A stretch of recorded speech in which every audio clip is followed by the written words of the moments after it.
Salut à tous et à tous, c'est Simon encore une fois.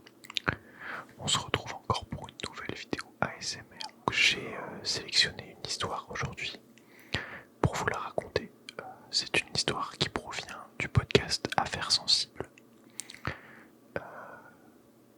qui est tout simplement un podcast que j'adore, que j'écoute tout le temps. J'ai mis mes petites notes ici, juste à côté. Comme vous avez pu voir, j'ai pu recevoir ma petite bonnette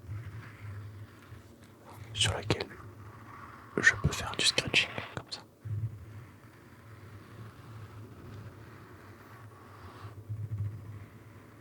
Je trouve ça super agréable.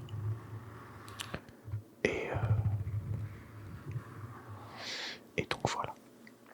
Donc c'est un format que je teste, j'ai jamais essayé. Mais donc il va falloir que je lise pas mal. Donc voilà, donc ça va être un exercice un petit peu compliqué, mais je vais essayer. L'histoire que je vais vous raconter aujourd'hui, c'est l'histoire du tueur du métro, qui a eu lieu en 1937 à Paris. Donc voilà, donc je vais vous lire exactement toutes les notes que j'ai, c'est très très long, mais j'espère que vous suivrez bien. Donc voilà, j'attends vos retours. En tout cas, n'hésitez pas à mettre un commentaire pour me dire ce que vous en avez pensé. Dimanche 16 mai 1937, Paris. En cette fin d'après-midi du week-end de la Pentecôte, l'air chaud étouffe les rues de la capitale. Dans les kiosques à journaux, à la une de la presse du jour, on lit les dernières nouvelles du front dans la guerre d'Espagne. Et on disait que la catastrophe du Zeppelin Hindenburg aux États-Unis. Grève dans les usines, aggravation de la situation économique du pays et critique du gouvernement de Léon Blum. Telle est l'actualité de ce printemps 1937. Pendant ce temps, dans le bois de Vincennes, bien loin de l'agitation politique du moment, les Parisiens profitent du soleil. Vers 18h30, une jeune femme descend du bus à quelques centaines de mètres de là, sur le boulevard des Maréchaux. Elle marche en direction de la porte de Charenton, terminus de la ligne 8. Une fois au guichet de la station, elle demande un billet de seconde classe et ne prend pas le temps de récupérer sa monnaie. Petite pause.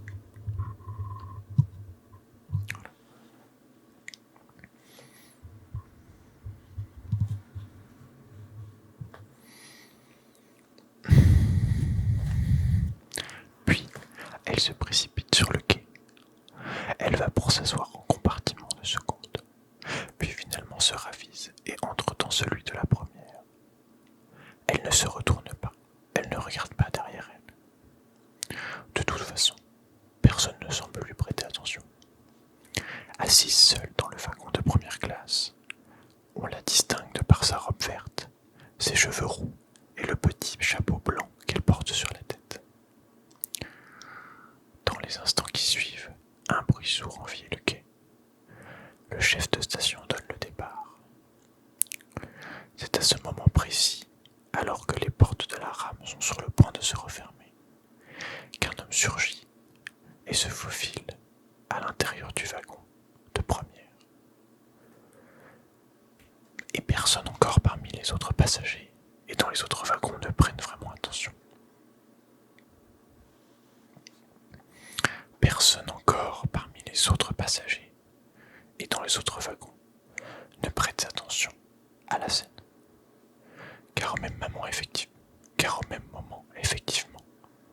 dans un crissement strident, le métro démarre et s'enfonce dans le tunnel souterrain pour rejoindre la première station de son trajet, Porte Dorée. Personne encore, parmi les autres passagers et dans les autres wagons, ne prête attention à la scène. Car au même moment, effectivement, dans un crissement strident, le métro démarre et s'enfonce dans le tunnel souterrain pour rejoindre la prochaine station, Porte Dorée. À peine une minute plus tard, la rame s'arrête au quai de la station. Les portes s'ouvrent, des passagers montent et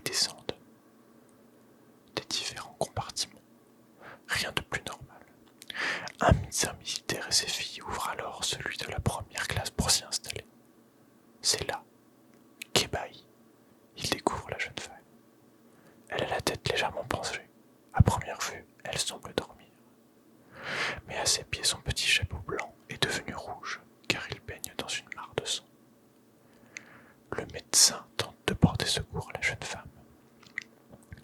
C'est là qu'il découvre un couteau planté jusqu'à la garde dans son cou. Il va au secours près d'une demi-heure pour arriver sur les lieux. Lorsqu'on prend en charge la victime, celle-ci est inconsciente. Elle sombre dans le coma pendant son transport en ambulance. Arrivée à l'hôpital Saint-Antoine, les médecins ne peuvent que constater son décès. Outre la nature sauvage et sordide de cette agression, ce fait divers retient dès le départ l'attention des journalistes. Car à la vue des témoignages qui circulent dans tout Paris, un élément demeure incompréhensible. Le médecin qui a découvert le corps de la jeune femme affirme que lorsque ces deux filles et lui sont montées à bord du wagon de première classe, celui-ci était vide. Il n'y avait personne d'autre que la jeune femme blessée. Le médecin ajoute qu'il n'a vu personne avant de redescendre. Mais alors, où est passé l'assassin? Ou les assassins? La presse élabore 3 scénarios. Le où la meurtrière serait montée à bord de Charenton, lorsque la rame était encore à l'arrêt. Il ou elle aurait poignardé la victime, puis serait redescendu avant que la rame ne reparte. Problème. Le chef de station à la porte de Charenton est formel. Il n'a vu personne descendre du métro avant le départ de la rame. Hypothèse à oublier donc. 2. L'assassin serait là encore monté, porte de Charenton, où il ou elle aurait tué la jeune femme, puis il ou elle aurait sauté du train en marche pour s'échapper. Mais à près de 40 km/h, les spécialistes en sont certains. L'individu serait soit mort électrocuté par les rails ou grièvement blessé dans sa chute. Là encore, hypothèse oubliée. 3e hypothèse. L'assassin a changé de compartiment après avoir commis son méfait. Mais là encore, quelque chose ne colle pas.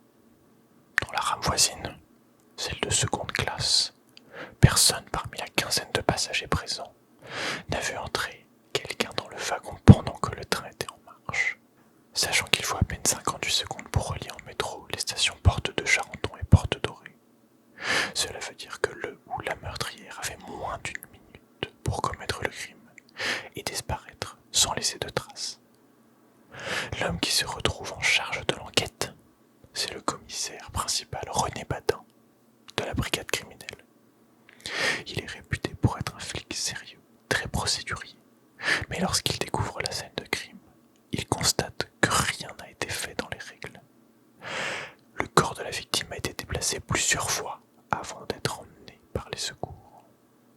Pire, la plupart des témoins ont quitté la scène du crime sans avoir été ni entendus, ni identifiés.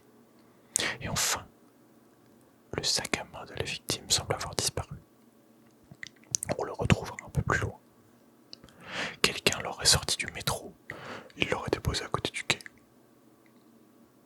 Dans ce sac à main, justement, le commissaire Badin découvre des billets de métro, un poudrier d'une marque de luxe, un bâton de rouge à lèvres, une paire de gants et un portefeuille. Dans le portefeuille, une carte d'identité. La jeune femme qu'on vient d'assassiner s'appelait Laetitia Toureau. Elle avait 29 ans. Paris, lundi 17 mai 1937. L'affaire du meurtre de la jeune Laetitia Toureau s'affiche en une de toute la presse. Harcelée par les journalistes, la concierge de l'immeuble où habitait Laetitia décrit ainsi la jeune femme comme une personne discrète, banale et sans histoire. Vous aurez remarqué, c'est un grand classique dans le fait divers. Victimes et assassins sont souvent tout ce qu'il y a de plus normal. Fille d'un cultivateur italien du Val d'Aoste, émigrée en France avec sa mère, ses 3 frères et sa sœur, Laetitia vivait seule au dernier étage de cet immeuble du 20e arrondissement. Son patron à l'usine Maxi affirme aux journalistes qu'elle est son employée la plus fiable. Il raconte aussi que le soir, elle tenait le vestiaire d'un bal de musette de Montmartre, la Stucker, pour parvenir à joindre les deux bouts. Laetitia était veuve et son maigre salaire à l'usine ne suffisait pas pour vivre. Plusieurs de ses amis expliquent qu'en fin de semaine, autorisait une sortie car elle aimait danser dans les bals musettes de la rue de Lappe, largement relayé par la presse.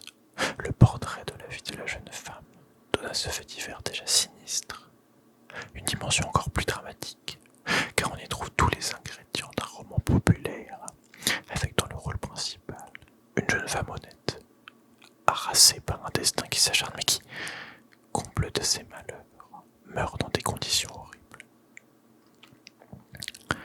Le jour de sa mort, la jeune femme venait de passer l'après-midi avec son frère et des amis dans une guinguette des bords de Marne. Elle devait rejoindre ensuite sa mère le soir pour le dîner, raison pour laquelle elle était repartie un peu plus tôt. Parmi les témoins qui vont se présenter spontanément à la police, on trouve un conducteur de bus. Laetitia, il ne la connaît pas personnellement, mais il se rappelle bien l'avoir déposée boulevard des Maréchaux, dimanche vers 18h. Il se souviendait la cause de sa jolie robe verte. Et ce qui l'a marqué, c'est que la jeune femme semblait inquiète, nerveuse, pour reprendre les mots du témoin. La coiffeuse de la jeune femme, elle, affirme que la veille de son assassinat, Laetitia est venue le voir pour changer de couleur de coupe de cheveux. En entrant dans le salon, elle était brune, aux cheveux attachés. Lorsqu'elle en est ressortie, elle était rousse, avec des cheveux coupés au carré. Simple coquetterie ou envie de changement. Ou bien Laetitia chercherait-elle à changer d'allure car elle avait peur de quelque chose. Elle ne voulait pas être reconnue. Voilà deux éléments qui laissent à penser au commissaire Patin que l'assassin n'aurait donc pas frappé par hasard dans le métro suite à une pulsion meurtrière délirante. Soit il connaissait personnellement Laetitia, soit il savait qui elle était et sans jamais lui avoir parlé. Dans un cas comme dans l'autre, le crime aurait donc été prémédité. Scène de crime improbable, violence hors norme, mobile inconnu. À la recherche de réponses dans cette affaire criminelle qui semble pour l'instant défier l'imagination et la logique, le commissaire Patin et ses hommes fouillent l'appartement de Laetitia, qu'ils assimilent à un endroit, pourra-t-on lire dans les extraits du rapport d'enquête, qui donne l'étrange impression d'être un lieu de passage, une sorte de chambre d'hôtel. Rien sur les murs, pas de photos non plus sur les rares meubles. Aucun objet personnel, aucune trace de correspondance de courrier ou d'objet intime, ou personnel d'ailleurs. À tel point que le commissaire Patin va jusqu'à imaginer que quelqu'un est passé avant lui et ses hommes pour nettoyer les lieux et effacer toute trace de la jeune femme. Toujours prête à dévoiler un aspect inédit de l'affaire, la presse va être à l'origine d'un incroyable rebondissement. Dans son édition du 27 mai, le journal d'investigation détective affirme que celle qu'on surnomme désormais l'égorgée du métro avait une double vie. Le jour, la semaine, elle s'appelait donc Laetitia, elle était brune et portait des robes banales. Elle voyageait en seconde classe dans le métro et travaillait dans une usine de cigares à Saint-Ouen. La nuit et le week-end, en revanche, Laetitia a laissé sa place à Yolande. Elle devenait blonde, rousse. Elle fréquentait les soirées dansantes, les bals d'établissements malfamés du quartier de Bastille. Elle avait des soupirants, des amants. Elle flirtait. Elle s'amusait. Quand elle découchait, elle restait Yolande. Quand elle rentrait chez elle et redevenait Laetitia. Francis Claude, qui a côtoyé la seconde au salon dansant de l'As de cœur, livrera bien plus tard une anecdote. Celle-là. Ah oui, la photo a fait tilt. Quand j'ai la photo, j'ai dit, il n'y a pas de doute, c'est elle. Sûr. Oh, sûr, oui, il n'y a pas de question. La dernière fois que vous l'avez rencontrée, c'était quand? Eh ben, c'était à peu près la première et la dernière. C'était en 1936 ou 37, je ne m'en rappelle plus exactement. Ça se passait à l'As de cœur, rue des Vertus. Alors j'étais descendu au lavabo, et puis il y avait ce garçon qui se refaisait un coup de Baker fixe, et qui me dit, fais gaffe où tu mets tes pieds, cette môme-là, j'essaye de la neutraliser, parce qu'elle est très capable de nous faire un sale turbin. En faisant allusion justement à Laetitia Taureau. Toujours dans la revue détective, on découvre que Laetitia, ou plutôt son double Yolande, travaillait pour une agence de détectives privée à Paris. Elle y accomplissait des filatures pour surveiller le marivolage. On apprend également que c'est le patron de cette même agence de détectives qui lui avait trouvé un second emploi au vestiaire du bal de musette de Montmartre, l'As de cœur. S'installe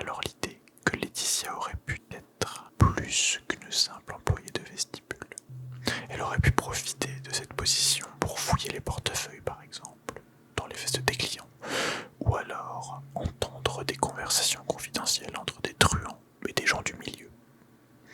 Et si la réponse à l'assassinat de la jeune Laetitia Touron était à chercher dans cette double vie, même le journal de gauche L'Humanité se prendra au jeu et y consacre sa première page avec le titre qui en dit long sur la liberté de la femme à l'époque. L'énigme du pharaon rouge de la porte dorée, quand la veuve respectable se révèle être une femme au mœurs trop libre. Jamais interrogé par la police, un dénommé Monsieur Burti, ancien cheminot qui a connu et aimé Laetitia pendant près d'1 an, affirmera par la suite que la jeune femme était pour lui un mystère. Faute de mieux, l'enquête du commissaire Badin et ses hommes va alors se concentrer et en fait se fourvoyer sur la piste d'un crime du milieu. Outre les éléments parus dans la presse, Badin dispose de près de 2000 lettres anonymes envoyées peu après le crime. Si certaines n'ont aucune valeur pour l'enquête, d'autres en revanche donnent des détails précis sur la vie de la victime et supputent qu'il pourrait s'agir d'un acte de vengeance. Pendant des mois, Badin a assis, auditionné plusieurs dizaines d'hommes connus pour des faits de violence avec un couteau, d'autres pour avoir fréquenté l'As de cœur, et encore une fois. Tout cela ne donne rien, toujours par voie de presse, toujours dans les colonnes du journal Le Détective. Les Parisiens et les Parisiennes vont apprendre avec stupéfaction qu'il se pourrait bien qu'en réalité, ni la police ni l'institution judiciaire ne cherchent à trouver l'assassin. Au contraire, ces derniers feraient tout pour noyer le poisson. En effet, plusieurs témoignages décrivent Laetitia, ou plutôt son double Yolande, comme informatrice pour une officine de renseignement de la préfecture de police, sans davantage de précision. D'autres sources proches du milieu du renseignement français affirment que Laetitia, d'origine italienne, avait fait plusieurs voyages à Rome et qu'elle était une espionne du régime fasciste de Mussolini. Des hypothèses battues en brèche par la suite par le commissaire Vernet. Pour lui, aucun service de renseignement n'aurait voulu faire d'une jeune femme aussi peu méticuleuse et sérieuse que Laetitia un agent.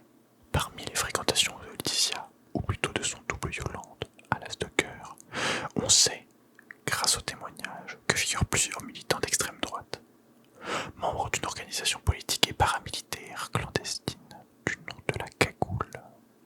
La Cagoule, la Cagoule, la Cagoule, la Cagoule, la Cagoule, la Cagoule, ou le comité secret d'action révolutionnaire, bien connu dans les années 30 pour ses tentatives d'attentat, ses opérations de déstabilisation ou même un coup d'état raté. Arrêté quelque temps plus tard, plusieurs de ses membres vont révéler que Laetitia voulait abandonner la cause mussolinienne et qu'elle aurait été liquidée par un tueur à gages venu de Rome. Elle a voulu virer de bord et c'est pour ça qu'ils l'ont tuée, témoignera un de ses anciens petits copains. L'hypothèse est suffisante, alléchante, mais là encore, il n'y a aucune preuve. Toutefois, cette théorie expliquerait pourquoi l'enquête de la police apparaît a posteriori, se concentrer uniquement sur la vengeance dans le milieu parisien, faisant en sorte de ne pas chercher d'histoire à quelqu'un de haut placé, soit à la préfecture, soit au ministère, soit même à l'Élysée.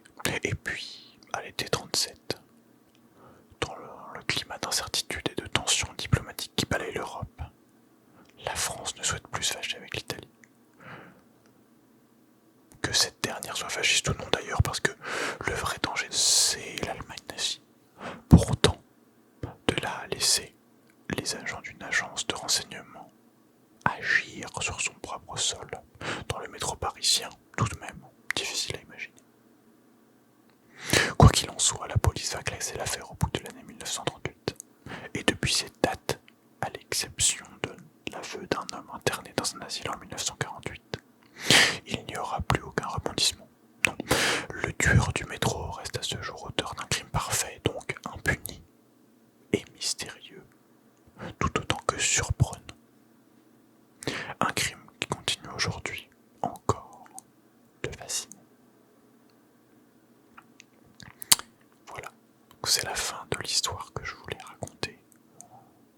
J'espère que ça vous a plu. En tout cas, j'ai adoré raconter cette histoire. J'ai pu la revivre en ASMR, ce qui est génial pour moi.